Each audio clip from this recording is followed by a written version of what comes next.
and you continue to play with that high line, you're asking your players you're putting your players in a situation to be less successful than they would have been in a different way. I am not saying to play in defense and play catenaccio. I'm not saying that. I'm not saying I'm smarter than Pep. I'm nobody. But I will say this: I've never seen someone more stubborn in my life with the lead at home to continue to play this way.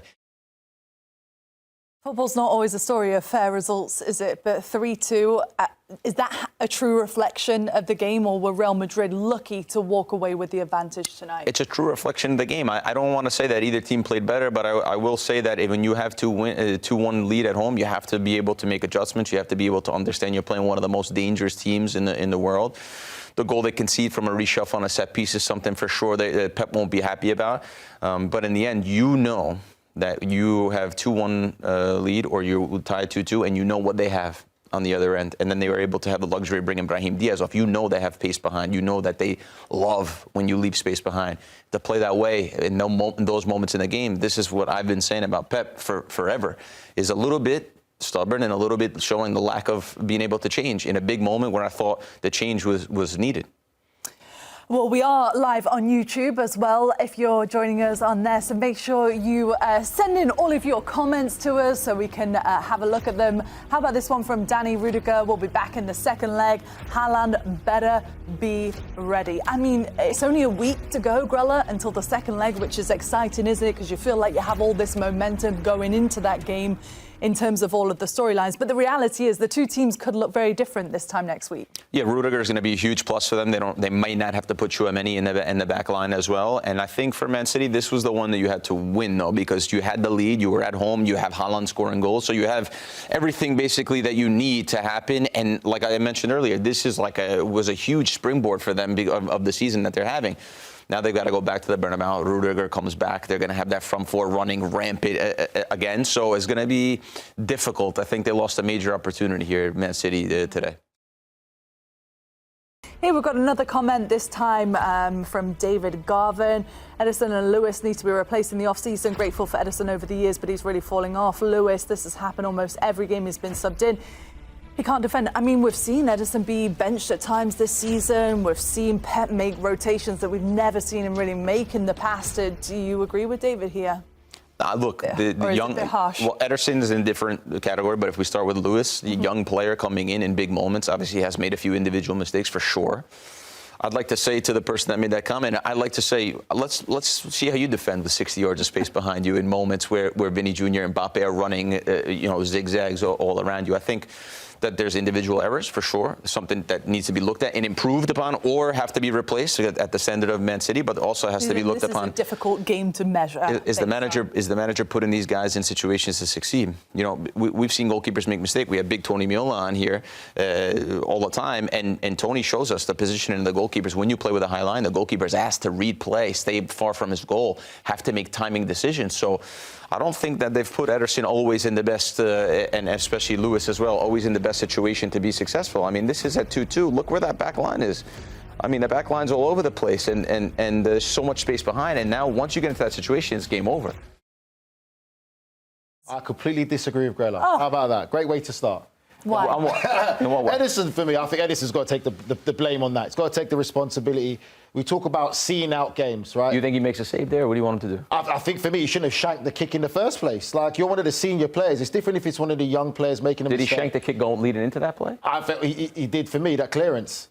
Which one are we talking? Are we talking about the same play? Because I saw the play where it went long. The one we just watched now? We just watched the third goal here. Yeah, but even with the save, though, why is he not using his hands to save at that near post as a goalkeeper? No, the third goal that Real Madrid scored, they loop him. He's not in the play anymore.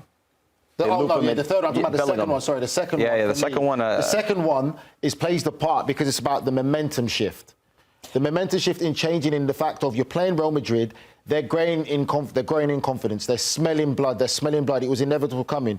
When we were covering the game, I said, Real Madrid are going to nick this game. I said it off air with Nico. I said, I can see it coming now. Real Madrid are going to nick this game.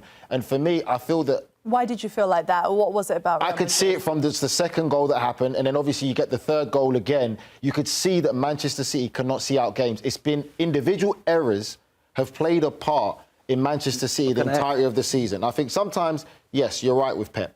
But again, when it happened in the second half with the substitutions, I said Rico Lewis coming into this game now, and again, Manchester City don't have no real option. They started. But Can I ask you a question? How crazy is that they don't have many options because they have almost a fully fit They just spent 200 million in January. But hold on, let me ask you a question.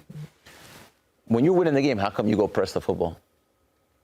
How come you don't press the How come you go and press the football? You're winning the game. You have to. It's the way he plays. For 3 months. But 3 months, you win in the game and you continue to press the football and you continue to lose at the back. Listen, Pep has high standards. And I think for me, the players are not staying to standards. To me, it's not. But it's again, crazy to me. It's crazy to me. But it's something that we've seen with Manchester City the entire of the season. I think that the mistakes that the players are making, we're talking about this again, it's not just one player. It's so many players that are making individual errors. And it's been going for a while right now where it's Pep has to find a way to solve this. Because even with me, I felt sorry for Rico Lewis coming into this game because I said Rico Lewis coming into this game now is going to change the dynamic. You're playing Real Madrid, right? You've got a youngster coming in and you're telling him to go up against Vinicius Jr. And he did well up to that moment. But that moment, the vital moment for the third goal, you could just see it coming. So you're saying don't put Rico Lewis even into this game? It's decisions that Pep has to live with himself. But are you saying, That's the part where he has to take responsibility. don't put Rico Lewis into this situation against Vinny Jr.? Listen, you could trust Rico Lewis as a manager, but you've got to know the animal and the beast you're facing, right? And I'm not saying Rico Lewis hasn't played in big games for Manchester City because he has. But to help Grella and Grella's point, he's right, where the decisions you make in the team selection and the things that you do, you're not putting him in a great position because you're bringing him on at half-time. We know what it's like coming on as a substitute. When you come onto a substitute as a game, get into that tempo, get into that level that the match is at right now. Doesn't that bottom line mean then that Manchester City's just, they don't have the squad to compete with Real Madrid? You can't say they don't have the squad. They just spent 200 million in this window and they just bought a promising young centre-back. Chris, was it? Yeah, the young lad. Yeah, listen, we come on TV. We have a format. We have an idea of what we're going to talk about. We have people in the back room, lovely people in the back room that are here to help us out and give us little bits of information. And we are all pulling on the same page to put ourselves in situations to be successful and have a good show. Yeah. Right? We have people that help us get dressed. We have makeup. We have different things, right? That people that put us in a situation to succeed, right? Pep is not putting these players in a situation to succeed. If you tell me at 2-1 at home, at the state that you're in, against Real Madrid, one of the best teams in the world, both managers understanding whoever wins this game probably will go on and win the competition. It's been proven 3 of the last 4 Champions Leagues, right? Yep. City not seeing another game out against Real Madrid. Because it's his start. This is what Pep does. And listen, I'm not disagreeing with Grella because we had this conversation. We talked about both managers. I said the difference in this game with these two managers is Ancelotti is willing to go and be defensive and play counter-attacking football. He's willing to adapt and change. No, he's not willing. That's the best that Real Madrid can do when they have space in behind. No, because he's doing the same thing. He's setting up his players to succeed because when they have space in behind, we talked about it on the show, he's okay with letting you come. Oh, yeah? You have the ball. Come see what I can do. And then I'll hit you on the counter. In fact, I don't think they were hitting Manchester City on the counter. We spoke about this, Nigel, well enough throughout the game. They weren't hitting Mbappe could have been exploiting that space much more. This goes to the whole thing about football philosophy and what managers want, right? Pep Guardiola has the players to play counter-attacking football if he wants to. He does have the players. Because one thing we say about counter-attacking football is you need pace and you need quality. And they've got those players. They've got those players. But he's not going to do it.